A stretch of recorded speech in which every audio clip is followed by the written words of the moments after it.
Merhabalar arkadaşlar, dersimize hoş geldiniz. Geçen derste öğrendik nasıl insanlara sorabiliriz. Hafta sonları, boş zamanları, akşamları ne yapıyorlar. Şu an başka kalıplar öğreneceğiz. Mesela onlar akşamları yapıyorlar ama o rutin gibi.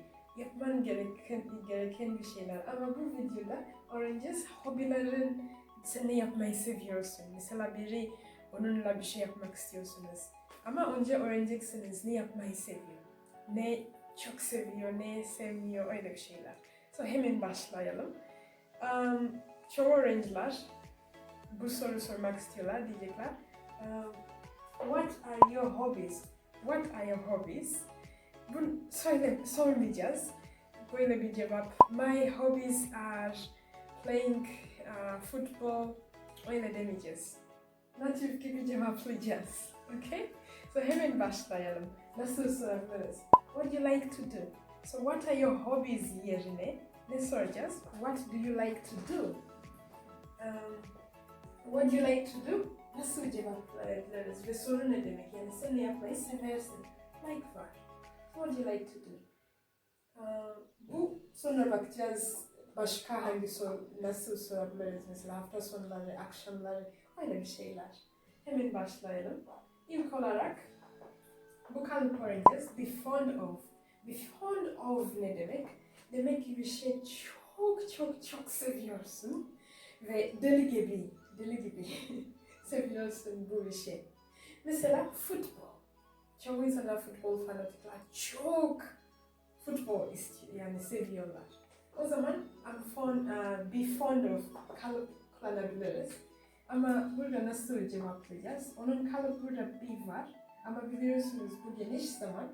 O zaman nasıl olacak? Burada am, is, are onlara göre mesela I am diyeceğiz. I am fond of ya da she is fond of. Mesela kardeşin ne yapmayı sever? Diyeceksiniz. She's fond of ya da they are fond of. Mesela çocukların ya da arkadaşları ne yapmayı severler? Diyeceksiniz they ekleyelim. They are fond of. Şu an burada ne ekleyebiliriz? Fond of dedikten sonra. Mesela diyebiliriz. Burada hem isim ekleyebiliriz hem de bir fiil ekleyebiliriz. Verb ekleyebiliriz. Ama verb eklediğimizde ing ekleyeceğiz. Mesela ne diyeceğiz?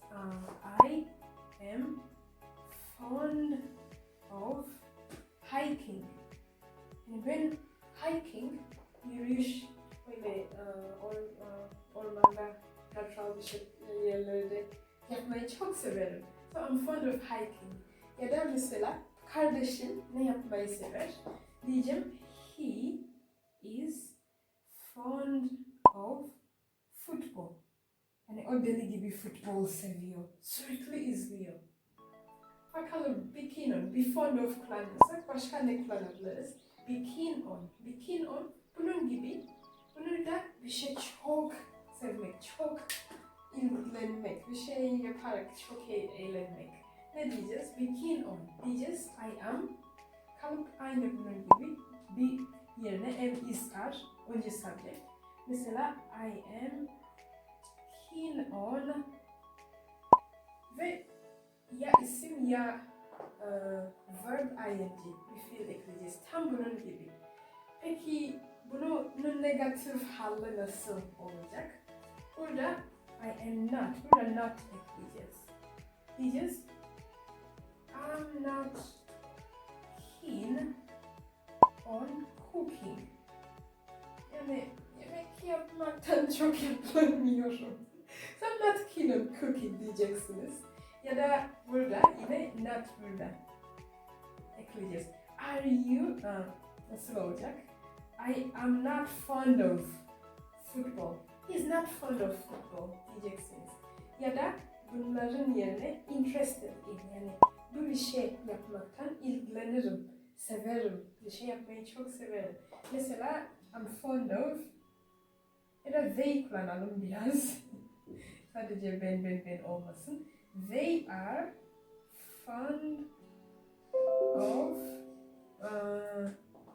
Mesela bir film seviyorsun. Fond of değil. They are interested in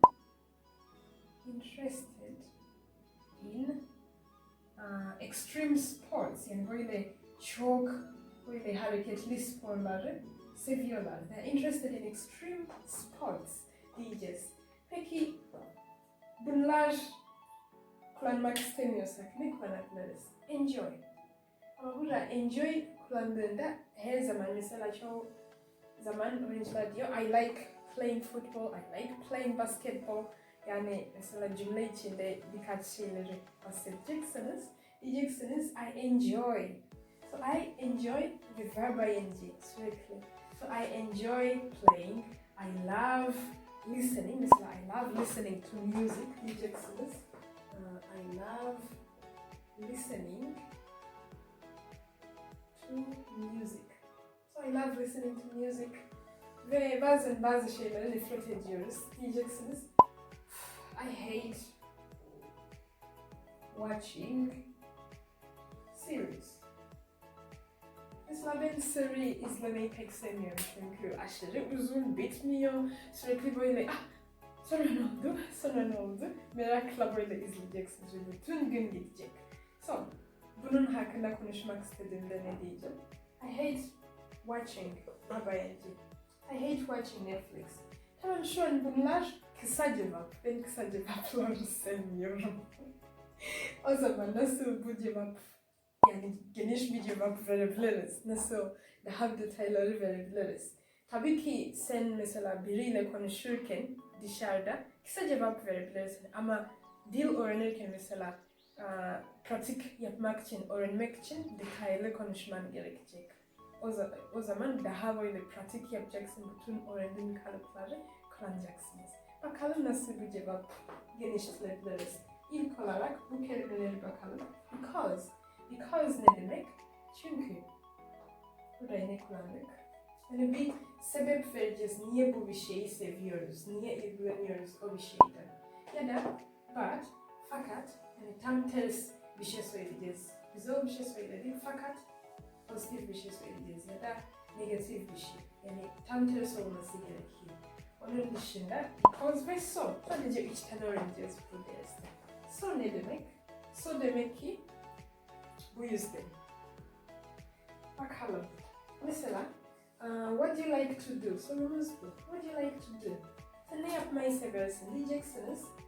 I am interested in bu. I am interested in sports. Ya da I'm interested in painting. ing ekledik. Ya isim ya ing. Fiil.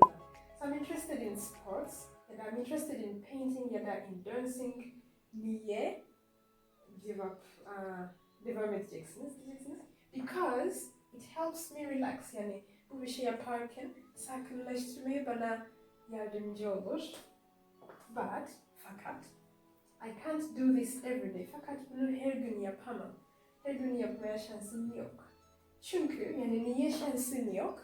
Çünkü I work full time. Çünkü full time çalışıyorum. Yani şurada gördüğünüz gibi yine detail eklediniz. So I work full time. So bu yüzden I generally do sports on the weekends. Yani bu yüzden genellikle spor hafta sonlarında yaparım. Şu an siz böyle bir detaylı bir cevap sizden bekliyorum arkadaşlar.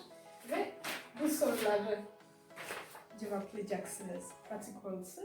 Nasıl sorularımız olacak? Yani bunlar pratik için kullanabilirsiniz ya da biriyle konuşurken kullanabilirsiniz. Mesela nasıl soru soracağız o kişiye diyeceğiz. What do you like to do after work? Sen işten sonra ne yapmayı seversin? Ya da what do you like to do after breakfast? Yani burada şuraya geleceğiz. Yani sen kahvaltıdan sonra ne yapmayı seversin? What do you like to do on the weekends? Sen hafta sonları ne yapmayı seversin? What do you like to do in the evenings? Sen akşamları ne yapmayı seversin? In the evenings. In the summers. Sen yazın ne yapmayı seversin? Öyle soracaksınız. So, bunlar pratik için yorumlar lütfen yazmaya çalış. Ve böyle videoları ve kalıpları, teknikleri ve benzeri görmek istiyorsanız kanalıma abone olmayı unutma. Görüşürüz.